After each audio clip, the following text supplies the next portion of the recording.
TDP ప్రభుత్వం అధికారంలోకి వచ్చిన తర్వాత అరాచకాలు ఎక్కువయ్యాయని భూమా కిషోర్ రెడ్డి ధ్వజమెత్తారు. ఎన్నికలకు ముందు భూమా అఖిలప్రియ ఇచ్చిన హామీలు ఏమయ్యాయి అని, అలాగే మేము అధికారంలోకి వచ్చిన తర్వాత గేట్లు ఎత్తివేస్తామని, ఎన్నికలకు భూమా అఖిలప్రియ ఇచ్చిన హామీ ఏమైందని ప్రశ్నించారు. వైసీపీ ప్రభుత్వం ఇసుకను అధిక రేట్లకు అమ్ముకుంటున్నారని గతంలో భూమా అఖిలప్రియ ప్రశ్నించారు. ఇప్పుడు టీడీపీ ప్రభుత్వం వచ్చిన తర్వాత ఇసుక రేట్లు ఇంకా ఎక్కువ అయ్యాయని, దీనికి సమాధానం చెప్పాలి అని డిమాండ్ చేశారు. ఎన్నికల తర్వాత ఆళ్లగడ్డలో అరాచకం ఎక్కువైందని, మర్డర్లు, అదేవిధంగా ఎవరిని పడితే వాళ్లను బెదిరించడాలు ఎక్కువ అయ్యాయని మండిపడ్డారు. ఆళ్లగడ్డలో లా అండ్ ఆర్డర్ పూర్తిగా దెబ్బతిందని, లా అండ్ ఆర్డర్ ను తమ కంట్రోల్లోకి తీసుకోవాలి అని నంద్యాల జిల్లా ఎస్పీ ఆదిరాజ్ సింగ్ రాణాకు మీడియా ముఖంగా తెలియజేశారు. తెలుగుదేశం ప్రభుత్వం అధికారంలోకి వచ్చి దాదాపు 50 రోజులు పూర్తవుతుంది. ముఖ్యంగా మన ఆర్లగడ్డలో జరుగుతున్న అవినీతి గురించి ఈరోజు మాట్లాడాలనుకుంటున్నాం. మీరు గమనిస్తే ఈరోజు లా అండ్ ఆర్డర్ ఎంత దరిద్రంగా తయారైందంటే ఆర్లగడ్డలో దాడులు, ఎక్కడ పడితే అక్కడ దాడులు. గత 20 రోజుల క్రితం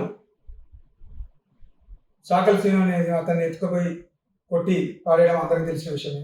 దానికి ముందు ఒక మర్డర్ జరగడము, ఇలాంటి లా అండ్ ఆర్డర్ ఇష్యూస్ అన్నీ కూడా క్రియేట్ అవుతుంది. ఇప్పుడు కొత్తగా వసూళ్లు మొదలుపెట్టినారు. మీరు చూస్తే షాపులలోకి వెళ్ళి అఖిలప్రియ బ్రదర్ అని చెప్పేసి నిఖిల్, మనోజ్ అని ఇట్లా చిల్లర వాళ్ళందరూ కూడా ప్రతి షాప్లో వ్యాపారస్తుల్ని బెదిరియడము, డబ్బులు వసూలు చేయడము, ప్రతి ఒక్కటి. కొన్ని చోట్ల అయితే షాపులో రెంట్లు మాకే కట్టాలి, మున్సిపాలిటీకి సంబంధించిన షాప్స్ అయితేనేమి రెంట్లు అయితే మాకే కట్టాలి, ప్రతి ఒక్కటి ఎంత యథేచ్ఛగా దోపిడీ చేస్తున్నారంటే ఈ మధ్యన నా దృష్టికి వచ్చింది. ఒక పెట్రోల్ బంక్లో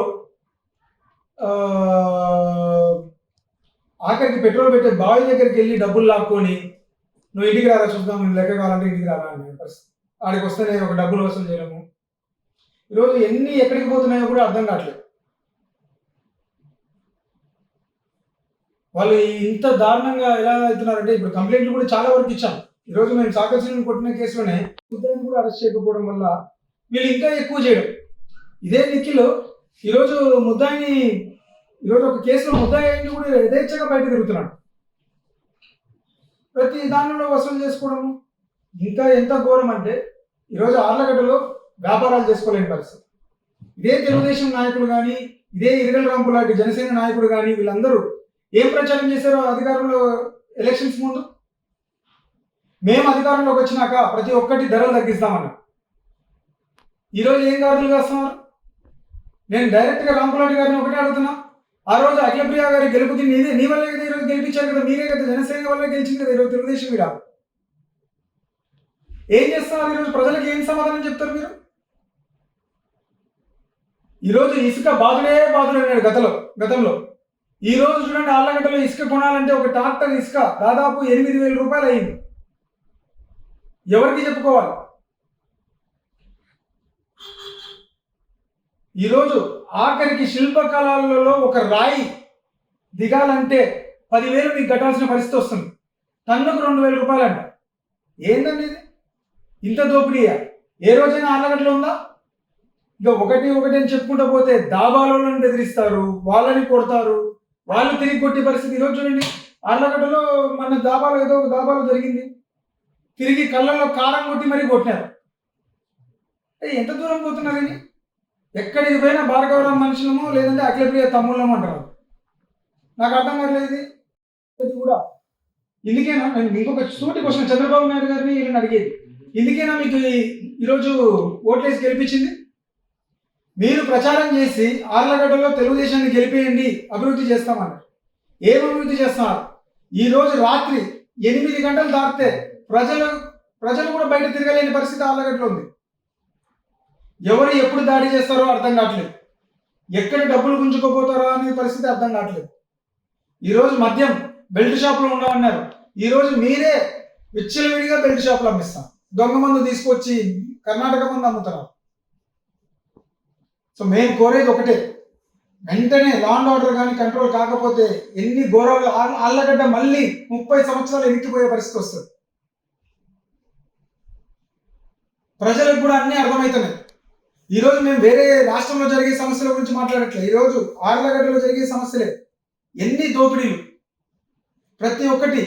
ఈరోజు రేషన్ బియ్యం అయితే ఇంతకుముందు మీరే అన్నారు, రేషన్ బియ్యం అమ్ముతున్నారు. ఈరోజు అదే పరిస్థితి ఉంది. ఈరోజు కూడా ప్రతి ఒక్కటి డబ్బు డబ్బు డబ్బు.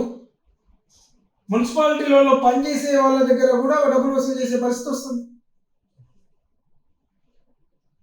ఈరోజు మేము ఎస్పీ గారికి కోరేది ఒకటి, సార్ ఇమీడియట్గా లా అండ్ ఆర్డర్ యాక్షన్ తీసుకోండి. ఇలాంటి అరాచకాలు చేసే వాళ్ళని వెంటనే కంట్రోల్ చేయకపోతే ఆర్లగడ్డలో ఎన్నో అరాచకాలు జరుగుతాయి. కార్యకర్తలకి, వైఎస్ఆర్సీపీ కార్యకర్తలకి, నాయకులకి ఒకటే మేము చెప్తున్నాం, మీరు ధైర్యంగా ఉండండి. ప్రతి ఒక్క దానికి మేమైతే మీ అందరికీ అండగా ఉంటాం. ప్రజలకు కూడా ముఖ్యంగా కోరేది, మీ జోలికి వస్తే మీరు ఖచ్చితంగా దీని మీద కంప్లైంట్లన్నీ ఇవ్వండి బయటకు వచ్చి. ఈరోజు చాలా మంది కంప్లైంట్లు ఇస్తున్నారు. మీకు అన్యాయం జరిగితే మీరు ముందు కంప్లైంట్ ఇవ్వడం నేర్చుకోండి, లేకపోతే ఇది ఎక్కడికో పోయే పరిస్థితి ఉంటుంది.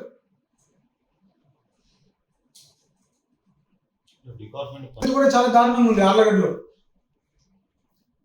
అసలు ఎక్కడ కానీ కొన్ని నెలల మీద స్పందించలేని పరిస్థితి. కొన్ని కాలం మీద చూస్తున్నాం స్పందిస్తున్నట్టు ఉంటుంది, కానీ అది ఇంకా ఏది కానీ ఈరోజు అంత యథేచ్ఛగా వాళ్ళు తిరుగుతున్నారు. ముద్దాయిలు కూడా కనీసం అరెస్ట్ చేయలేని పరిస్థితిలో ఉన్నారు. తప్పకుండా లా అండ్ ఆర్డర్ కంట్రోల్ చేయకపోతే ఆర్లగడ్డ చాలా దారుణంగా దెబ్బతింటుంది. దయచేసి ఇప్పటికైనా ఎస్పీ గారు లా అండ్ ఆర్డర్ మీద దృష్టి పెట్టి కంట్రోల్ చేయాల్సిందిగా కోరుతున్నాను.